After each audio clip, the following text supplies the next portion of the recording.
Bienvenidos a Discutamos México. Hoy vamos a analizar el tema de la relación entre México y los Estados Unidos. Yo soy Jorge Fernández Menéndez y nos acompañan en esta mesa el día de hoy John Bailey. John, ¿qué tal? Muchas gracias por acompañarnos. El embajador Arturo Saruján. ¿Qué tal, Arturo? Hola, Jorge. ¿Cómo estás? Jesús Silva Herzog Flores, también ex embajador de México en los Estados Unidos. Una primera pregunta para todos ustedes. ¿Qué sucedió con la relación bilateral?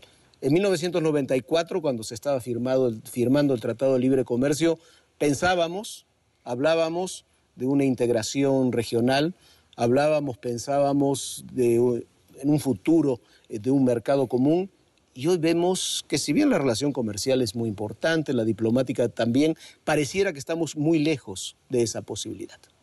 Arturo. Mira, primero hay que tener claridad de que el Telecan jamás se negoció ni se firmó con un mercado común en mente como el objetivo final. Era muy claro desde un principio, así fue postulado y negociado, que era eso, era un acuerdo de libre comercio y nada más para facilitar, mejorar la competitividad de Norteamérica.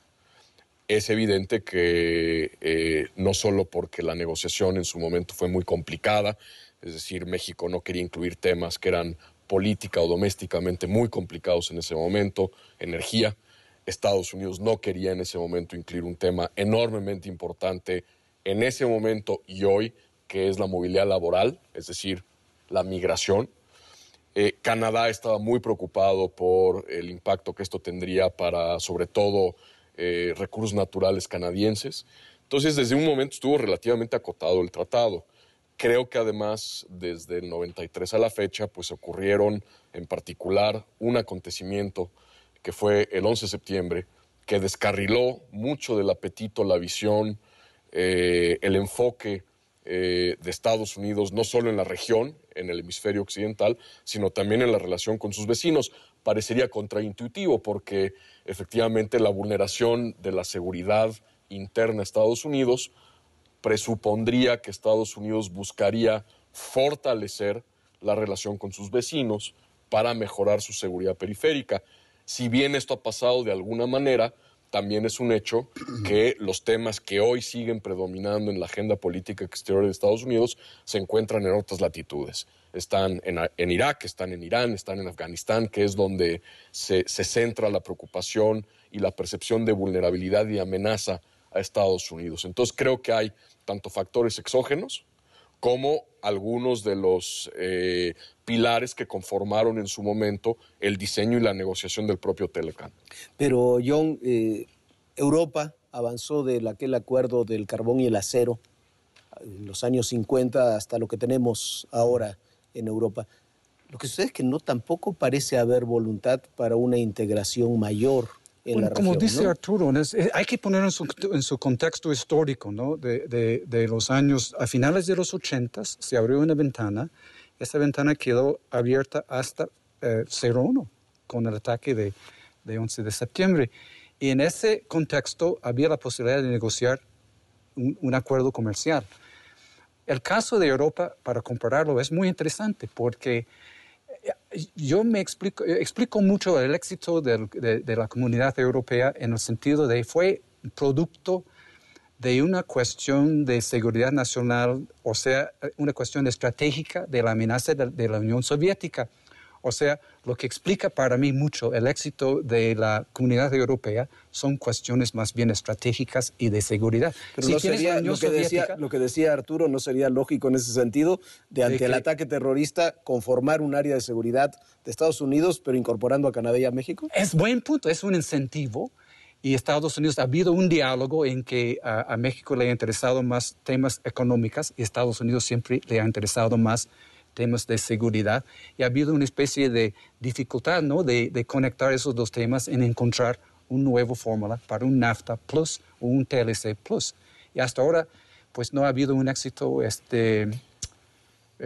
apreciable, ¿no?, en encontrar cuál es el próximo paso del TLC. Yo quizá, y perdón aquí interrumpiendo este diálogo, quizá nada más como precaución, nos llamaría la atención al hecho de que cuando hablamos de la construcción de una entidad supranacional en América del Norte, nos estamos olvidando que son 3 países. Y aquí uno de esos 3 países, que no es necesariamente el objetivo de esta charla hoy, Canadá, también sus percepciones de dónde radican sus intereses nacionales se han modificado profundamente a raíz del 11 de septiembre y del 2001, donde previamente pudiese haber habido interés canadiense en perseguir esta visión de Telecan Plus o de una seguridad perimetral en América del Norte. Después del 11 de septiembre, a los canadienses les queda claro un tema fundamental, que para ellos la prioridad es su relación bilateral con Estados Unidos y por lo tanto también hay que reconocer que uno de esos 3 socios norteamericanos quizá hoy se debate entre si quiere o no quiere profundizar ese andamiaje norteamericano. Entonces, si bien de nuevo nuestra discusión hoy sobre la relación bilateral con Estados Unidos, no hay que olvidar que para una discusión tan importante como esta, de explicar qué pasó, pues tenemos un tercer actor ahí que es Canadá. Y en ese sentido, Jesús, esta combinación de lo que decía John, lo que decía Arturo, de la economía con la seguridad, es una ecuación que nunca ha funcionado bien, ¿no? Nunca se ha logrado combinar perfectamente. A ti te tocó una de las épocas en Washington donde quizás mayores disfuncionalidades hubo en ese sentido. Sí, yo creo que es cierto. Yo creo que difícilmente vamos a empatar las perspectivas positivas en materia económica con los requerimientos en materia de seguridad. Pero yo quisiera hacer alguna afirmación un tanto puntual. Yo creo que nunca ha estado en serio la discusión sobre ampliar el Tratado de Libre Comercio. Nunca se ha dado en serio. No hay voluntad política, ni aquí, ni allá, ni acullá. Ni tampoco fue el objetivo, como decía el embajador Sarucán. El objetivo fue un tratado de libre comercio que en términos generales, por lo menos es mi opinión, ha funcionado bastante bien. Las exportaciones mexicanas a los Estados Unidos, bueno, pues se han triplicado.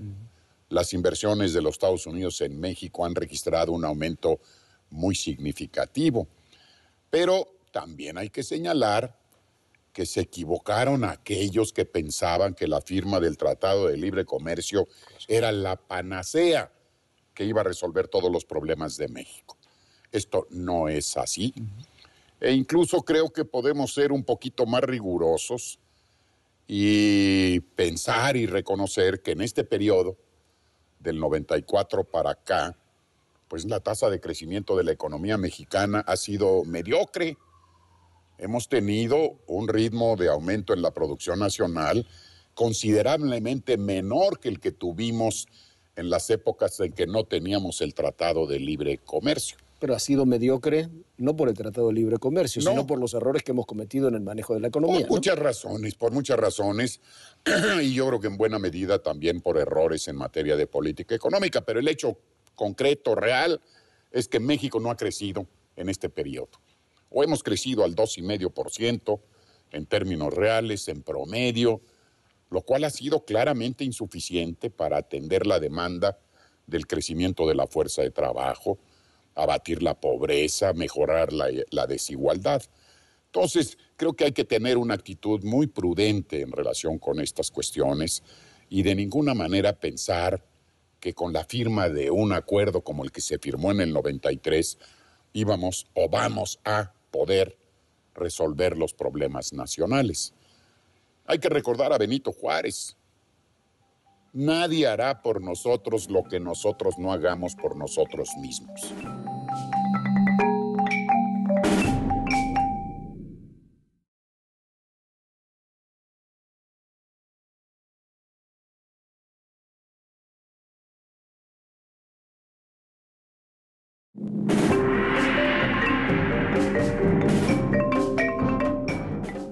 Hay que recordar a Benito Juárez.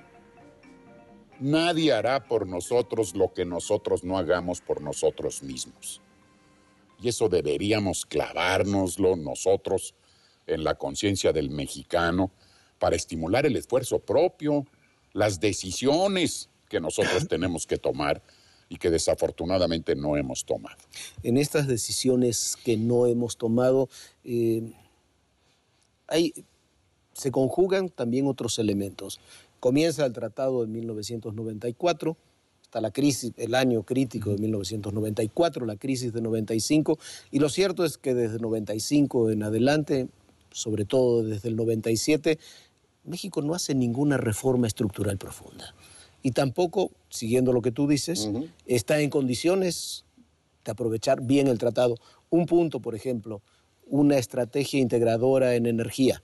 Quizás sería uno de los capítulos más viables para la relación México-Estados Unidos o Canadá-México-Estados Unidos. No podemos avanzar en eso. Y si no podemos avanzar en eso, ¿en qué podemos avanzar? Bueno, aquí, perdón, pero se me ocurre otra cosa que no hemos hecho, desaprovechando las oportunidades que nos brindó la firma del Tratado de Libre Comercio. Establecimos un número muy importante de maquiladoras, en donde traemos todas las cosas de afuera, le ponemos un poquito de envoltura y la regresamos al extranjero. No hemos tenido una política industrial que estimule los eslabonamientos anteriores e incorpore valor agregado a la exportación de maquiladoras. La industria maquiladora empezó en México en el año de 1965. Hoy estamos incorporando de valor nacional menos del 5% del valor total. ¿Por qué? Pues porque ha faltado una política industrial que estimule la producción de los industriales mexicanos y que se incorpore al valor de la exportación mexicana. China empezó con la industria maquiladora mucho después que nosotros. Hoy en día China incorpora a su industria maquiladora alrededor del 50% del valor total de su exportación. Entonces, aquí también hemos tenido fallas muy significativas. Pero se puede avanzar en esos mecanismos. Estoy pensando dos industrias, la energía y la industria automotriz, sobre todo en la coyuntura que se está viviendo. Yo creo que, Jorge, ciertamente hay muchos espacios para avanzar, pero creo que primero sí quisiera aprovechar a que seamos muy cuidadosos. Coincido totalmente con Jesús de que no hay que pensar que el Telecán podía ser ni puede ser la solución a todos los males que aquejan al país. Creo que efectivamente gran parte de los problemas, de los rezagos socioeconómicos que vemos en México son por la falta de voluntad política en distintos sexenios desde el 94 para impulsar reformas fundamentales, estructurales al interior del país, pero también hay que reconocer que el Telecán le ha dado una tabula rasa que México puede aprovechar, que ha aprovechado y que debe seguir aprovechando. No es nada deleznable el que cualquier día se comercian entre México y Estados Unidos, en cualquier día, cerca de $1,000 millones diarios. Entonces, realmente hay una plataforma ahí que puede generar enormes oportunidades. Yo las veo en varias direcciones. Primero, la que tú mencionas, en el área energética. Y esa es una de las áreas, regresando a uno de tus planteamientos iniciales, en donde claramente se cruzan los temas de seguridad con los temas de desarrollo económico. Por razones más que obvias, yo creo que hay varios socios de la región que lo primero que les interesaría es no tener que depender de fuentes de abastecimiento de energía de zonas en el hemisferio y fuera del hemisferio que, por decirlo menos, hoy por hoy son poco confiables. Segundo, porque creo que con el tema energético también se empalma otra gran oportunidad, que es cómo México y Estados Unidos generan empleos verdes. Cómo generamos eficiencia energética por un lado, en la zona norteamericana, pero por el otro también cómo generamos empleos vinculados a la generación de nueva industria limpia, de tecnología verde, sea eólica, lo que estamos haciendo en la Rumorosa, por ejemplo. Estas son dos áreas en donde la relación con Estados Unidos puede proveernos de una enorme oportunidad. Lo estamos ya viendo, por ejemplo, un poco lo que se refería también don Jesús, cómo vamos fomentando que nichos específicos de nuestra economía vayan aprovechando las sinergias y las cadenas productivas que hay integradas en América del Norte. Lo estamos viendo en los últimos 2 o 3 años en dos áreas muy importantes. La industria aeroespacial, donde una de las principales compañías manufactureras de aviones, una empresa canadiense, hoy por hoy ha instalado su planta de producción de aeronaves en Querétaro. Y la otra área es el área de tecnología y software. Son dos áreas nicho en donde estamos viendo un proceso de inversión, de generación de empleos y, más importante, de anclaje con la planta productiva, la formación de capital humano y investigación y tecnología en estas dos zonas del país, Mexicali, Guadalajara, en realidad tres, Mexicali, Guadalajara y el Bajío. Entonces creo que en estos dos rubros, por ejemplo, tecnologías verde y energía, hay enormes oportunidades que se pueden aprovechar con Estados Unidos y con Canadá. John, ¿cómo se ve desde Estados Unidos esa posibilidad? Bueno, ¿Qué tanto le interesa a Estados Unidos ese proceso integrador en estas ramas? Bueno, en términos más amplios, estoy pensando todavía del TLC Plus. Y un poco lo que dijo Jesús es que mi percepción es que hay una especie de fatiga con respecto a cuestiones de integración o con respecto a cuestiones, digamos, de ampliar un acuerdo como es el TLC. Y un capítulo que me fascina, a lo mejor me pueden ilustrar un poco, es la ASPAN, Asociación de Seguridad y Prosperidad para América del Norte, que no sé qué pasó con ella. Evidentemente desapareció o se ha retomado de otra forma, pero lo importante es la competitividad. Y el factor China, que como mencionó Jesús, es que es un factor muy importante para ambos países, para Canadá también, y que debe haber más conversación entre los países para formular una respuesta de competitividad con respecto a otros centros importantes como China. ¿Pero hay interés en construirla en términos regionales? En el corto plazo no lo veo tanto, no, lo que veo es los países buscan sus propias medidas y sus propias respuestas y que haya conversaciones y puntos de coordinación y convergencia, pero no veo una imaginación para una arquitectura que sea más amplia de coordinación entre los países. Lo que sí veo es buena voluntad entre las élites y en la opinión pública y puntos de acuerdo específicos. Pero creo que ese momento de la gran arquitectura ya se ha pasado. ¿Se puede reconstruir, Arturo? Yo creo que sí, yo creo que hay, por primera vez yo percibo desde la época en que los países de América del Norte decidieron ir adelante con esta visión. Creo que hoy hay la posibilidad de empezar a avanzar en este andamiaje. Hay que ser realistas, no va a ocurrir mañana. También hay que reconocer que sucesivos gobiernos mexicanos, estadounidenses y canadienses hemos sido muy malos en vender a la opinión pública de nuestros tres países por qué esta asociación es importante y cuáles son los beneficios de esta asociación. Tenemos que ser mucho más capaces, y en eso quizá John radica un poco por qué ya no ves el acrónimo de ASPAN, aunque los temas que se discutían siguen ahí vivos, porque fue un problema de explicarle a la opinión pública, a los medios, a nuestros legislativos, qué era lo que estábamos buscando. Entonces, uno de los retos que creo que enfrentamos es cómo hacemos de nuestras sociedades en América del Norte coaccionistas de un andamiaje que genere prosperidad en los tres países y que no deje a nadie atrás.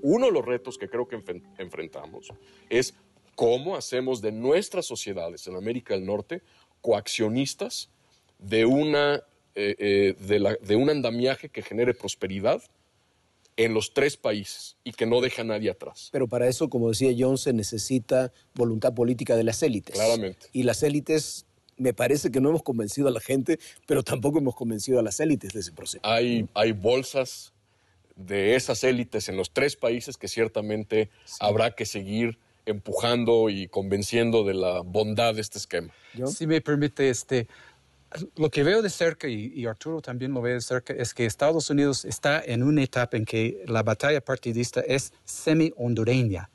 O sea, ha llegado al punto en que los partidos políticos están batallando por metros o por pies, ¿no?, de ventaja.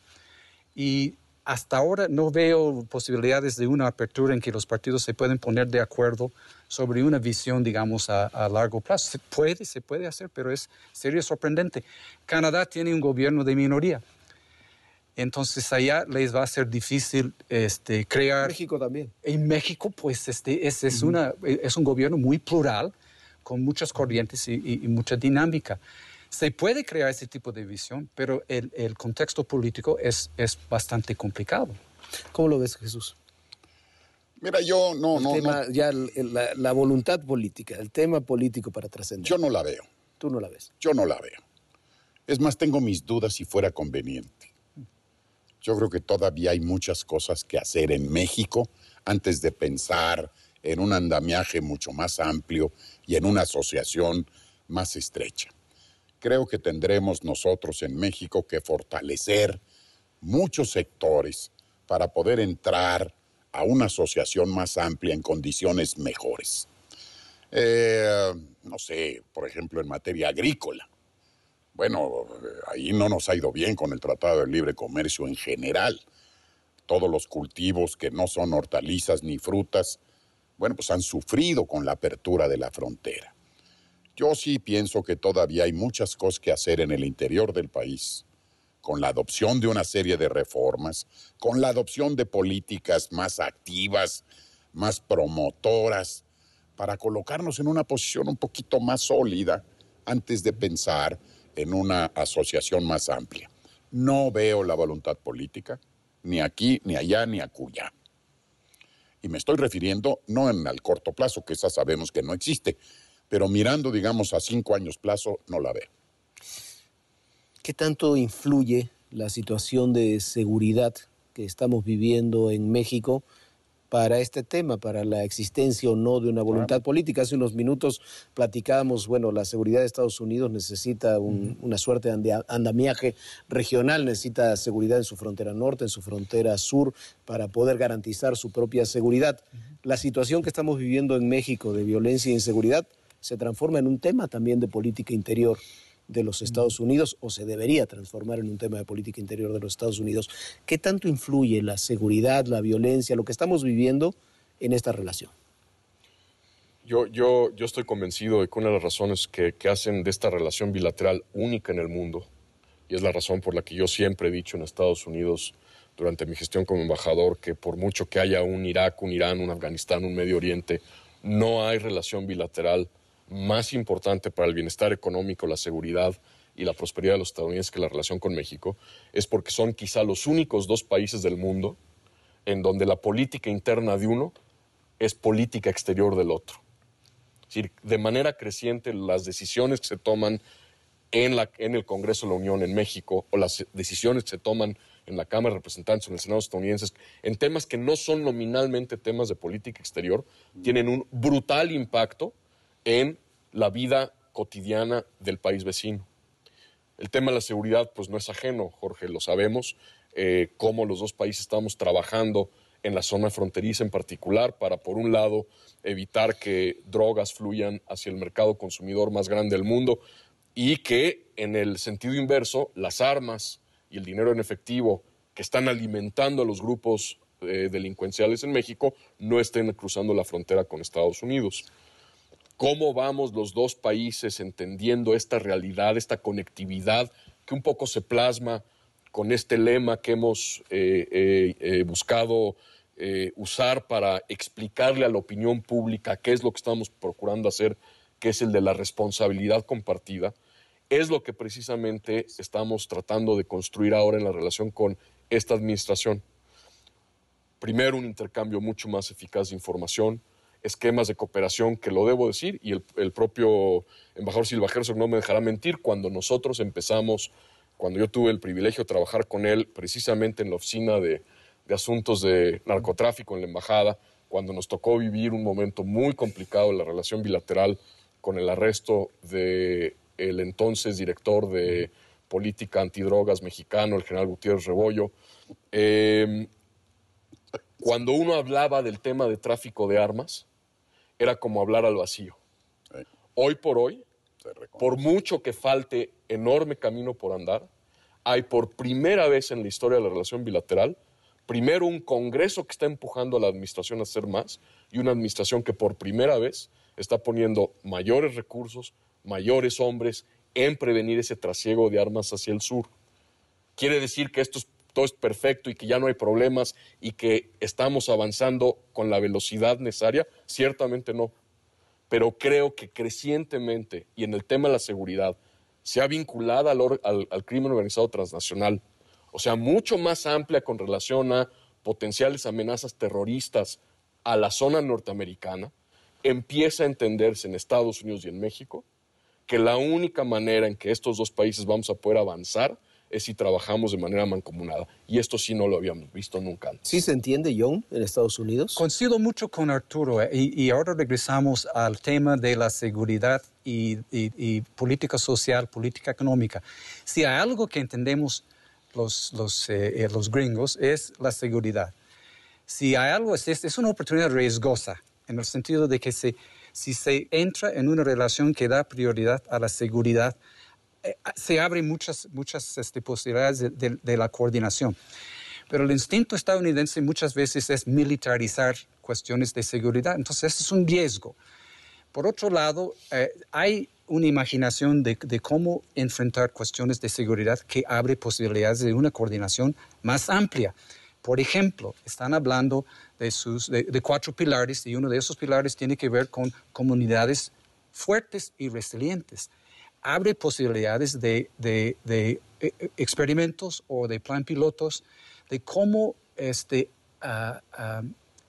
diseñar políticas de desarrollo, digamos, de comunidades, desarrollo económico, que puede abrir posibilidades muy importantes de coordinación, porque, esa es mi opinión, por mucho tiempo los mexicanos no querían ese tipo de coordinación o ese tipo de cooperación con Estados Unidos y ahora están replanteando esa posibilidad.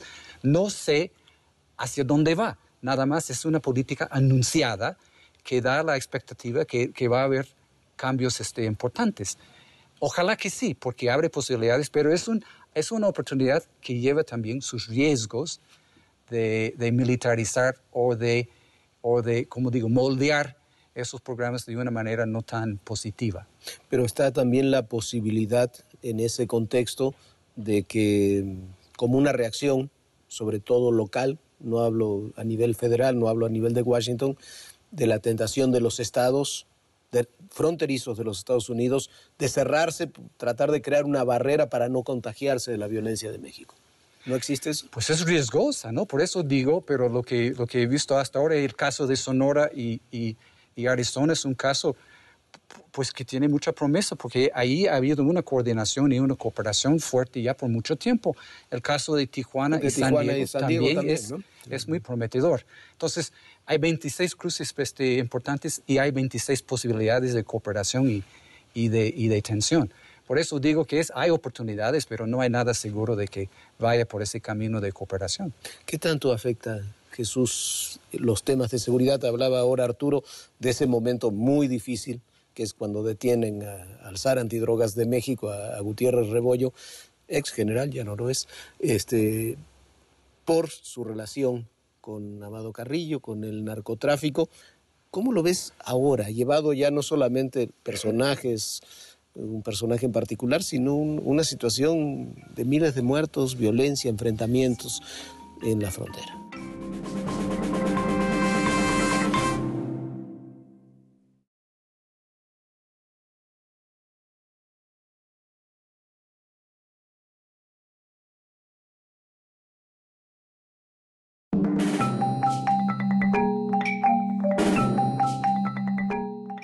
¿Qué tanto afecta, Jesús, los temas de seguridad? Hablaba ahora Arturo de ese momento muy difícil, que es cuando detienen al zar antidrogas de México, a Gutiérrez Rebollo. ¿Cómo lo ves ahora, llevado ya no solamente un personaje en particular, sino una situación de miles de muertos, violencia, enfrentamientos en la frontera? En todo el país, pero particularmente en la empezaría con el permiso tuyo y de ustedes, recordando una anécdota que nos provocó un impacto muy severo. Estábamos a unos días del informe de certificación que en aquellos años el gobierno americano decía qué país había colaborado de modo eficiente en la lucha contra el narcotráfico. Dimos una cena en la embajada con el general Gutiérrez Rebollo, con el Procurador General de la República y toda la plana mayor del aparato de seguridad norteamericano. Desde la Procuradora Janet Reno, el jefe del FBI, el zar de drogas, el de la DEA, todo mundo. Y todo mundo festejando la presencia del general Gutiérrez Rebollo, que era un hombre impecable, que había sido revisado sus expedientes. Y a los pocos días sucede pues que el señor es capturado por las fuerzas mexicanas. Sí, menos de 2 semanas después de esa cena. Yo lo que recuerdo, bueno, fue llamadas de varios de los asistentes a la cena para que les devolviera yo los negativos de las fotografías que se habían tomado con el general Gutiérrez Rebollo. Porque estaban muy contentos con él. Pero es perdón que te interrumpa, pero es una buena demostración de lo que falla también en la colaboración, de la colaboración bilateral, porque el caso de Gutiérrez Rebollo fue revisado por todos los organismos de seguridad estadounidenses, como ha ocurrido en otros casos posteriores.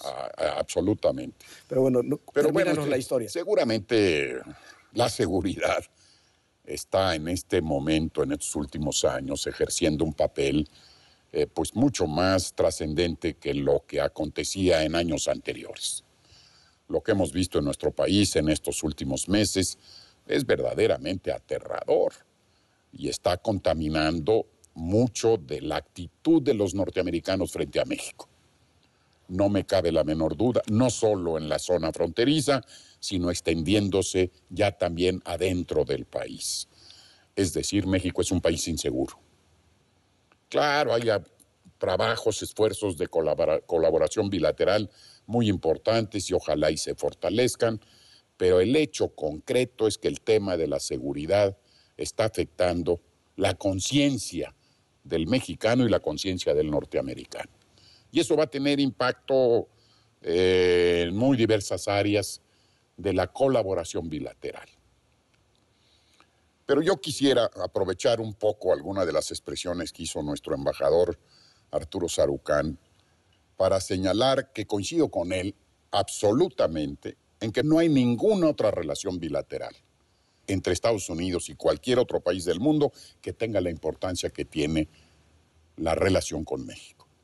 El único problema es que el 99.9999% de los ciudadanos americanos no lo reconocen.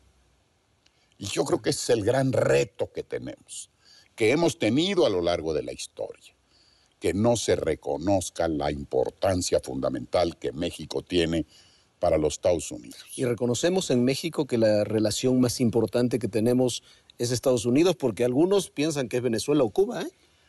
Bueno, yo creo que esos son unos despistados. Es parte del 99.99 ese que tú hablas de este lado. No hay que hacerles caso, ¿no? A mí me gustaba decir, y Arturo lo puede corroborar, y creo que es algo muy importante que hay que grabarse en la conciencia. No hay relación bilateral más intensa, más compleja, más diversificada y más asimétrica que la que existe entre México y Estados Unidos. No hay otro par de países en el mundo que tengan esa relación, repito, intensa, compleja, diversificada y asimétrica. Y esto también es algo que creo que vale mucho la pena reconocer, porque si lo reconocemos, vamos a tener una plataforma para lidiar con los distintos problemas, creo que más sólida y más eficiente. Pero regreso a la pregunta ya sin el chascarrillo de Cuba y Venezuela. ¿Comprendemos en México que nuestra relación más importante en el ámbito internacional es Estados Unidos? Yo creo que no hay duda. ¿La gente lo comprende? Yo estoy convencido que sí. ¿Cuál sería la otra alternativa? No sé cuál es la otra alternativa, pero yo veo muchos esfuerzos políticos, diplomáticos, que no van orientados a fortalecer la relación más importante, que yo estoy plenamente de acuerdo, que tiene el país, que es la relación con Estados Unidos. 80% del comercio, 80% del turismo, 80% de la inversión extranjera, 80% del destino de los estudiantes que van a hacer estudios en el extranjero. A mí no me cabe la menor duda. ¿Se comprende, Arturo? ¿En México? Veamos la plataforma de los partidos políticos. Yo creo que el mexicano promedio lo capta y lo entiende a cabalidad. Primero porque la mayoría de ellos tienen un pariente, sí, un amigo, alguien de la familia que de entrada está del otro lado con o sin papeles. Sí. Segundo, porque lo viven ya sea a través de la generación de empleo o vía la cultura, el entretenimiento, porque ven el dinamismo en la relación. Donde yo a veces veo algunas resistencias paradigmáticas es en las élites, mediáticas, políticas, intelectuales, pero creo que... hubo resistencias el 11 de septiembre para brindar pleno apoyo a los Estados Unidos después de los atentados en esas élites, como tú dices. Hubo una desafortunadísima resistencia, a pesar de los esfuerzos de la Cancillería mexicana en aquel momento, porque México hiciera patente, evidente, claro, su solidaridad con Estados Unidos en ese momento, y pues hubo anticuerpos y resistencias que desafortunadamente evitaron que esa solidaridad, que creo que era muy sencilla de generar y detonar, no se diera. Y fue un momento, para mí como diplomático mexicano, fue un momento enormemente triste, lamentable y vergonzoso. Y faltó liderazgo. El liderazgo no tuvo la capacidad de resistencia ante esas presiones que buscaban disminuir la solidaridad que, coincido, debió haber sido manifestada en forma inmediata. Desde el otro lado de la frontera decía Jesús que el 99.99 y varios nueves más de la ciudadanía estadounidense no termina de comprender y de asumir que su relación más importante Interesante es la observación, México. me hace pensar por qué. Y mi respuesta es que había 70 años de un acuerdo implícito entre los dos países en que el PRI garantizaba el orden y la gobernabilidad de México a cambio a que Estados Unidos no intervenga abiertamente en la política interna. Y creo que creó cierta expectativa de la gobernabilidad de México. En México no pasa nada. Entonces, es mi hipótesis de esa larga historia de un pacto implícito, creo condiciones casi de aceptación de cómo era la condición. Creo que entre la élite y los gobernantes hay en el cráneo del dinosaurio hay la realización, como dice Jesús y como dice Arturo, es la relación más importante, porque si Estados Unidos no tiene sus fronteras seguras, limita mucho lo que puede hacer en términos como un poder global. Entonces ha tenido ese lujo por mucho tiempo de fronteras estables, y ahora pues se está cuestionando un poco la frontera con México. La frontera con Canadá pues ahí es de oro. Lo que llama profundamente la atención que hay millones de paisanos del otro lado de la frontera y no hemos logrado articular, como ha hecho la comunidad judía, como han hecho otras comunidades, un discurso común que funcione también como debe funcionar, como un factor de presión, en el mejor sentido de la palabra, dentro de los Estados Unidos. Primero porque creo que sería un error pensar que la comunidad mexicana o méxico-americana en Estados Unidos es homogénea. No lo es. Es Pero muy tienen diversa. intereses comunes, ¿no? No tienen intereses comunes. No se pueden buscar intereses comunes para la comunidad. Lo hemos visto en Arizona este año, en donde desafortunadamente nos puede gustar o no verbalizarlo, pero hay un segmento importante de comunidades de varias generaciones de origen hispano o mexicoamericano en Arizona que apoyaron cabalmente la decisión de la gobernadora de aplicar aquella ley infame a principios de la primavera. Y esto creo que es una muestra más de cómo la comunidad hispana misma en Estados Unidos no es ni homogénea, ni tiene las mismas percepciones ni intereses que lo que podría tener el Estado mexicano.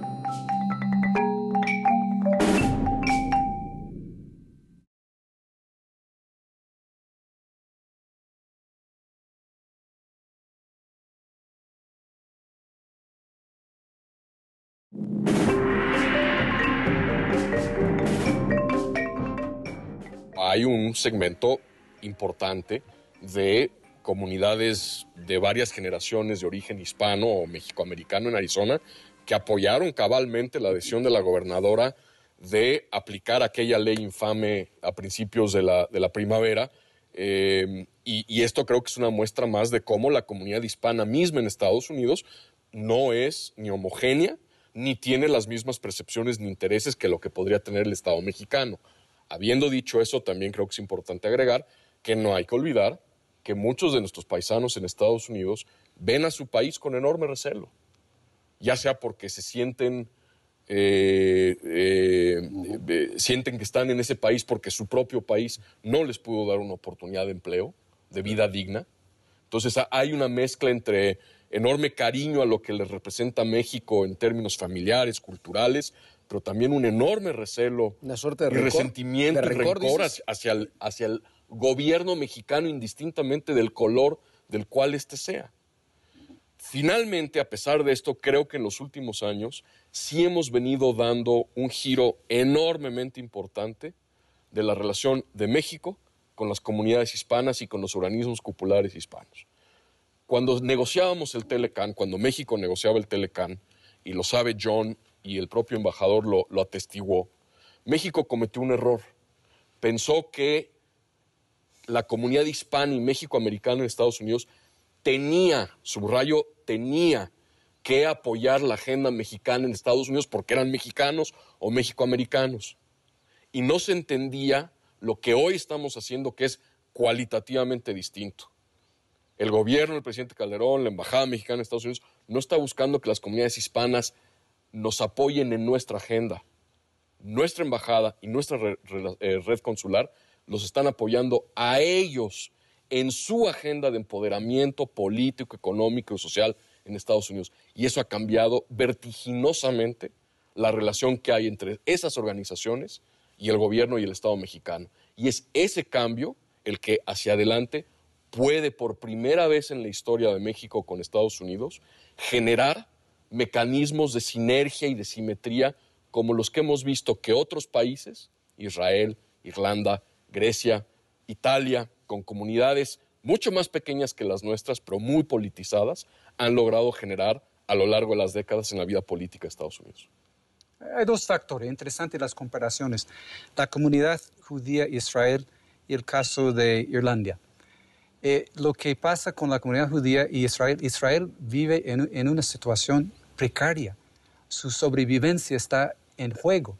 Entonces hay un enfoque en la comunidad judía que es muy hecha. Y como mencionó Jesús y Arturo, la relación entre México y Estados Unidos es muy amplia, muy complicada, tiene muchos aspectos, y la relación con Irlanda no es así, es más sencilla. Entonces México no está bajo condiciones de sobrevivencia precaria, ni tiene una relación muy enfocada, entonces es muy difícil que la comunidad mexicana o mexicana-americana puede enfocarse en un punto de acuerdo para hacer presión sobre el gobierno. Jesús. Yo creo que es una verdad que no hemos logrado amalgamar a los mexicanos que viven de aquel lado o mexicoamericanos. Como dice el embajador Sarucán, no es un universo homogéneo, tiene intereses muy distintos, pero sí hay que destacar, y lo hago yo con un reconocimiento pleno, del cambio que ha tenido lugar en los últimos años de la relación entre autoridades mexicanas y esas comunidades.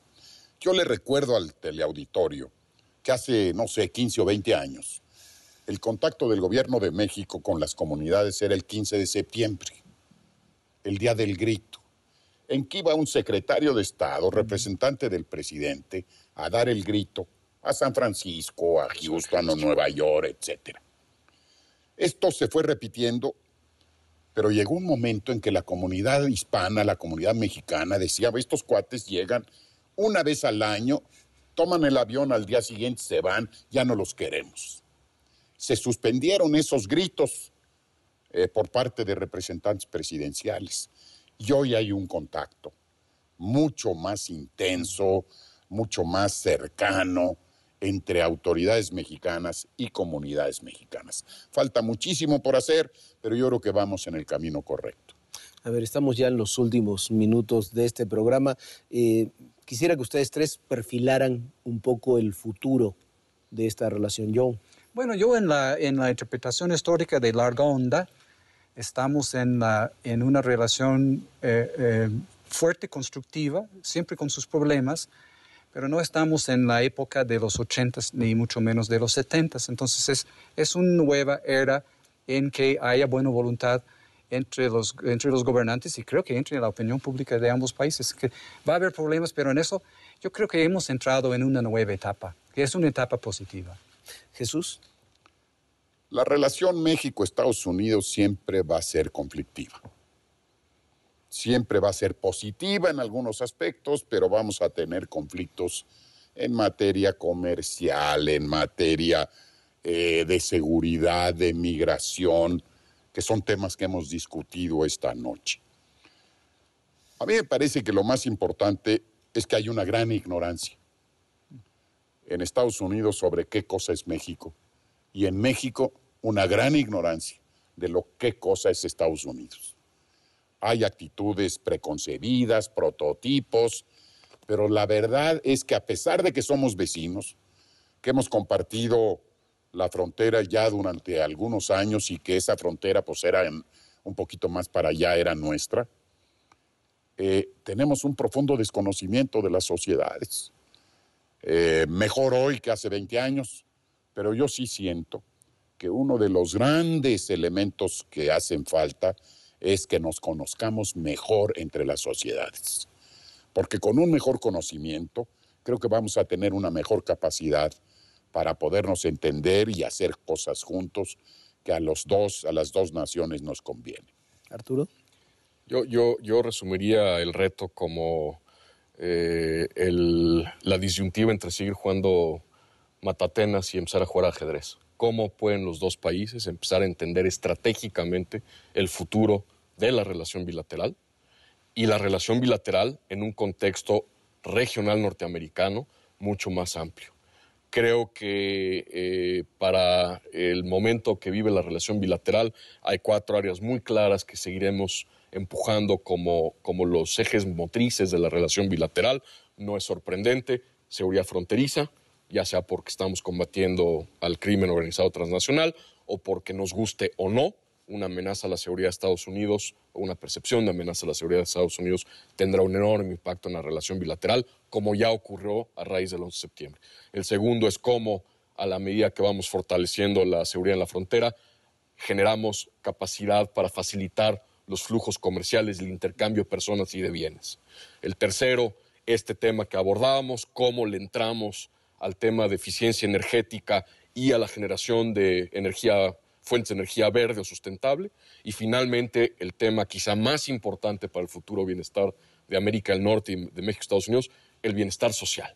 Cómo generamos primero movilidad laboral, cómo avanzamos en solucionar este gran problema que tenemos frente a nosotros de la reforma migratoria y cómo le vamos dando a nuestras dos sociedades el sentido de que una marea que sube levanta los barcos de los dos lados de la frontera.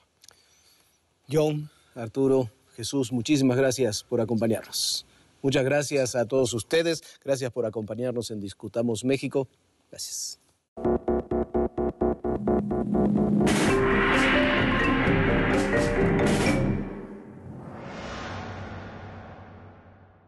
El comercio exterior de México ha crecido mucho en estos años, pero evidentemente hay otros retos que la economía mexicana sigue enfrentando. Tenemos regiones del país que sí han tenido un proceso de integración económica con Estados Unidos o con las economías más desarrolladas, pero creo que no se cumplió el tema del crecimiento económico. Yo creo que es también importante señalar que los beneficios que ha traído consigo la apertura han estado distribuidos de manera desigual, tanto en regiones como en grupos socioeconómicos. Quizá el pecado fundamental de la política de comercio exterior fue que en su momento, no digo que ahora, pero en su momento se sobrevendió como que lo que nos iba a sacar del subdesarrollo, ¿no? Que nos iba a llevar a un nivel muy elevado. Yo creo que ha cumplido lo que puede hacer y que si no lo ha hecho en todo caso es porque ha habido otras políticas que han fallado, ¿no?